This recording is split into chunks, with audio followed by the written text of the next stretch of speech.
पढ़ेंगे तो फायदे में रहेंगे। चलिए, प्रेमचंद प्रसाद युग की शुरुआत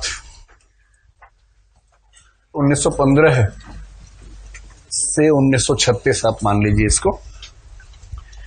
देखिए, प्रेमचंद ने पहली कहानी 1907 में लिखी, तो प्रेमचंद का करियर 1907 में शुरू हुआ, आप कह सकते हैं।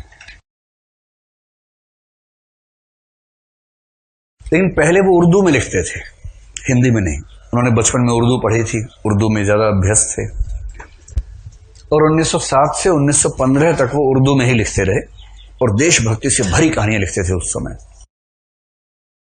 और उनका एक संग्रह छपा था, उसका नाम था सोजे वतन। ये प्रश्न जीएस में भी आ सकता है कभी ना कभी। सोजे वतन, सोजे वतन को जब्त कर लिया गया था क्योंकि वो देश प्रेम से भरी कहानियां थी और अंग्रेजी शासन को, हुकूमत को सहन नहीं हो रही थी। तो 1915 के आसपास सोजे वतन को जब पकड़ा गया तो कलेक्टर साहब ने प्रेमचंद को बुलाया अपने घर पे, कस के डांट लगाई। ये सरकारी नौकरी में थे उस समय, सरकारी स्कूल में टीचर थे। और कलेक्टर ने कहा, भैया ऐसा है, नौकरी छीन लूंगा, जेल में डाल दूंगा। उस जमाने के कलेक्टर की ताकत आज के जमाने की तुलना में बहुत ज्यादा होती थी। आज भी कम नहीं होती है, बहुत ज्यादा होती है। उसको 3, 4, 5 गुना कर लीजिए, उस जमाने में कलेक्टर की ताकत इतनी ज्यादा होती थी। तो एक ही शर्त पे छोड़ा कि जितनी प्रतियां सोजे वतन की हैं सारी हमारे पास जमा करवा दो, बाहर एक भी नजर नहीं आनी चाहिए। तो प्रेमचंद क्या करते, सारी प्रतियां जमा करवा दी। इसमें 5 कहानियां थी और पांचों की पांचों देश प्रेम से भरी हुई कहानियां थी। पर उनके भीतर कुछ सुलग रहा था कि ये क्या है, लेखक की स्वाधीनता क्यों नहीं है। तो अंत में उन्होंने अपने एक मित्र से कहा कि बहुत दुख के साथ सूचित कर रहा हूं कि धनपत राय यानी कि नवाब राय का देहांत हो गया है। धनपत राय कौन? प्रेमचंद खुद। जब वो पैदा हुए उनके पापा ने कहा इसका नाम धनपत राय होगा और ताऊ ने कहा इसका नाम नवाब राय होगा। दोनों नाम प्रसिद्ध थे उनके, धनपत राय ज्यादा प्रसिद्ध था। धनपत राय नाम से सोजे वतन लिखी थी और इसलिए जब ये सब हुआ तो प्रेमचंद ने मजाक में कहा कि अब धनपत राय की मृत्यु हो रही है, अब उसकी आत्मा नया जन्म लेगी। और तब सोचते रहे क्या नाम रखें, क्या नाम रखें, क्या नाम रखें। एक कहानी छपी बिना नाम की छप गई, वो भी नहीं चल सकता था।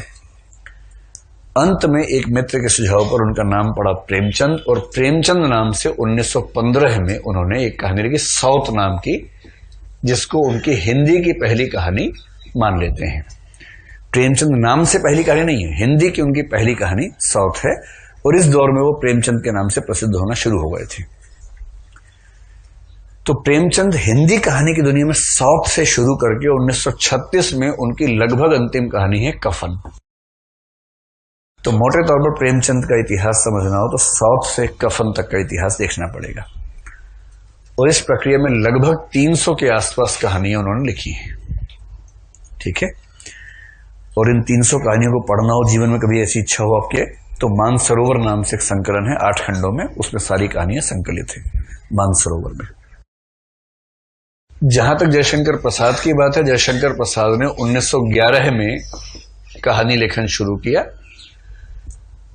और ग्राम नाम की एक कहानी है जो उनकी पहली कहानी मानी जाती है।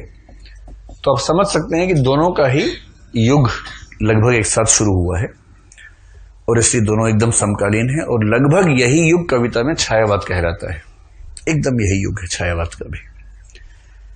तो बहुत समानांतर कुछ रेखाएं चल रही हैं। जब आप कविता पढ़ेंगे फिर इसका लिंक हम समझेंगे उस समय, अभी तो हम कहानी पर स्थिर रहेंगे। यहां पे बात स्पष्ट हो गई। और प्रसाद की मृत्यु 1937 की शुरुआत में, तो वो भी लगभग 1936 तक ही अपने लेखन काल में लगे रहे। ये उन दोनों की बैकग्राउंड है।